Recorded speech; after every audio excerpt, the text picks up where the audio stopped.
First of all, you believe Paul is teaching that Jacob was chosen for salvation over Esau, Isaac over Ishmael.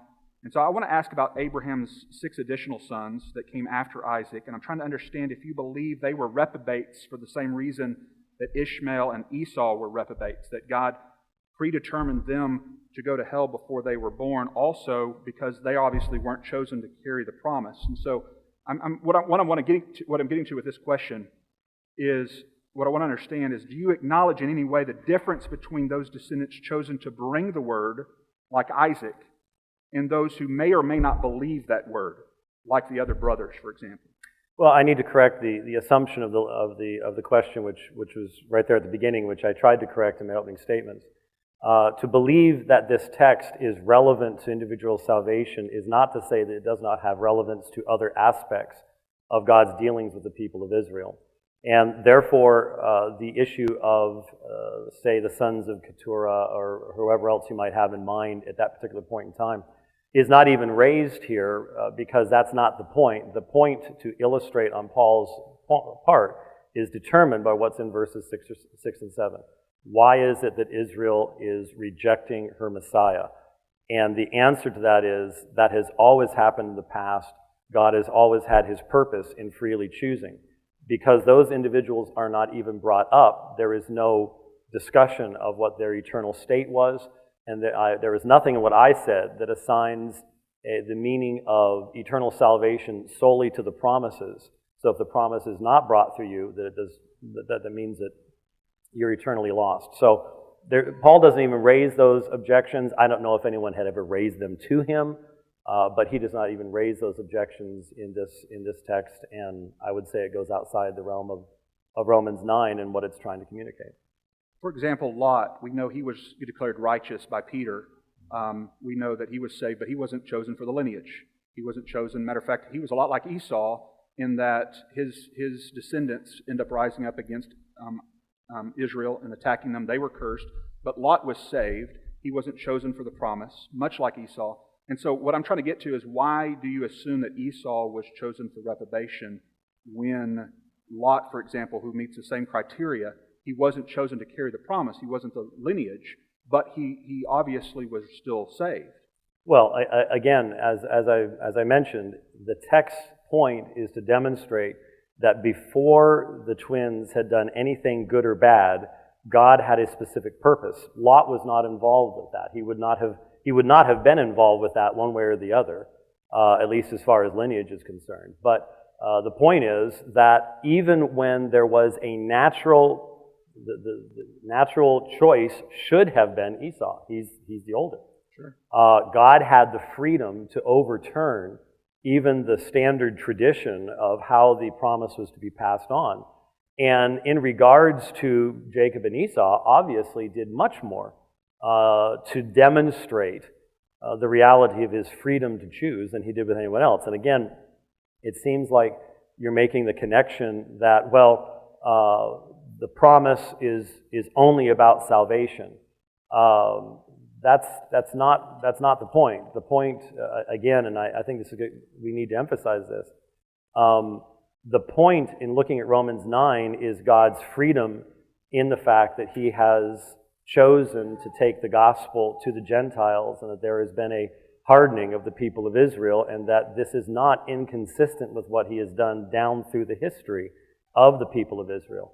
It sounds like you're starting from a human perspective and arguing upward from there. I'm trying to say that this text starts from God and that we have to reason down from there. And I don't think that the two perspectives actually end up lining up, which may be why we're here this evening.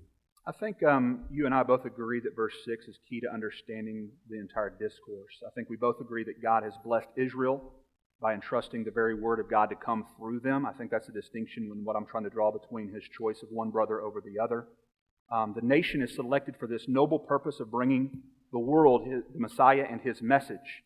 Yet, for the most part, Israel is standing in direct opposition to their own Messiah and his gospel message, which does obviously lead one to ask, has God's word failed? And I think you and I would agree that the reason the Israelites are standing in opposition to the gospel and rejecting their own Messiah is because God is actively hardening them, like the verb you said. It's active hardening. We both agree with that. He is, as Paul says, sending them a spirit of stupor, just as Jesus spoke to them in parables to prevent them from understanding and believing. So what I want you to explain is what you feel is the difference between our views on this particular point, because I think we both affirm that God's active hardening of the unbelieving Israelites, but you seem to think that's hardening from birth. It's a natural condition from birth, whereas I obviously believe it's a judicial act of one who has freely rebelled. It's a judicial act of Israel specifically at this time in order to accomplish a greater redemptive purpose. Yet you seem to assume, correct me, you seem to assume it's a natural condition from birth, this hardening, this inability to hear, see, understand, and turn to God.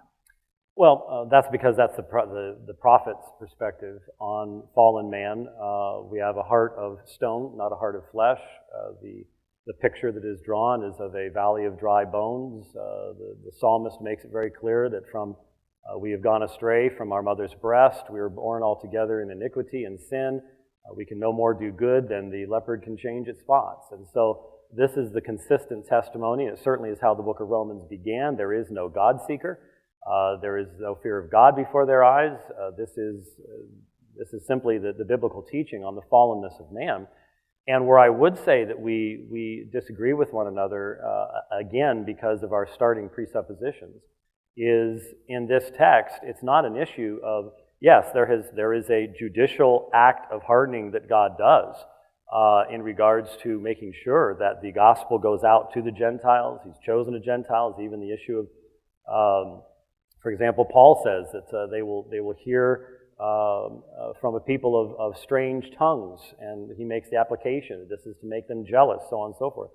But one of the things I hear you saying and sort of putting into your presentation here, especially even in the first 5 verses, was this idea of Israel's being called to be the mechanism of proclaiming the message of the Messiah.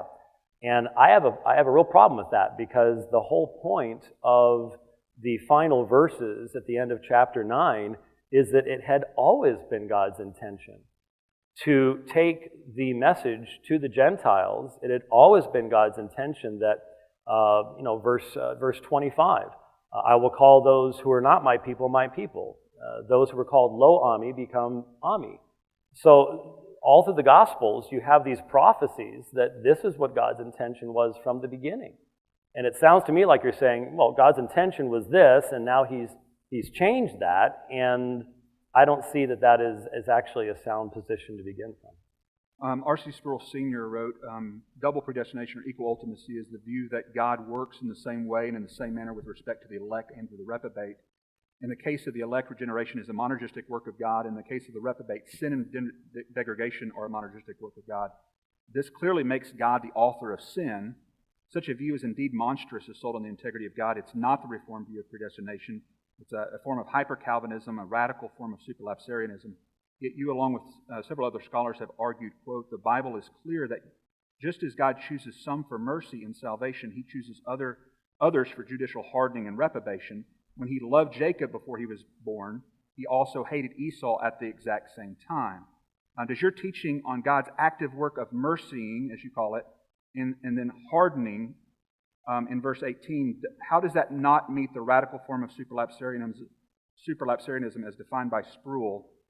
What is the difference? And be specific if you can. Well, 2 things. I thought we were focusing on Romans 9, but we can leave that if you need to at this point. Secondly, I can guarantee you something, knowing R.C. Sproul personally, he's on my side of this debate tonight. And I think you've misunderstood, and I don't know how many times I have corrected the concept of equal ultimacy. I have spoken against it. Any of you who've listened to my programs know that I speak against equal ultimacy, which is the idea that the action of predestination unto life is identical to the action of reprobation unto death. There is obviously a massive difference between the extension of divine power and mercy, even seeing the incarnation that is necessary for the salvation of God's elect. Massive difference between that and the allowing of an individual to continue in the condemnation that is theirs as fallen sons and daughters of Adam. There is no necessity of the extension of divine power to cause that to happen, and in fact, I would say that God restrains that evil that would flow from their heart if it were not for God's sovereign decree that they're only to do certain things. So I think you've misunderstood Dr. Sproul at that point. At this time, we're going to go ahead and ask Professor Flowers if you would go ahead and make your positive presentation of Romans chapter 9. You have 22 minutes.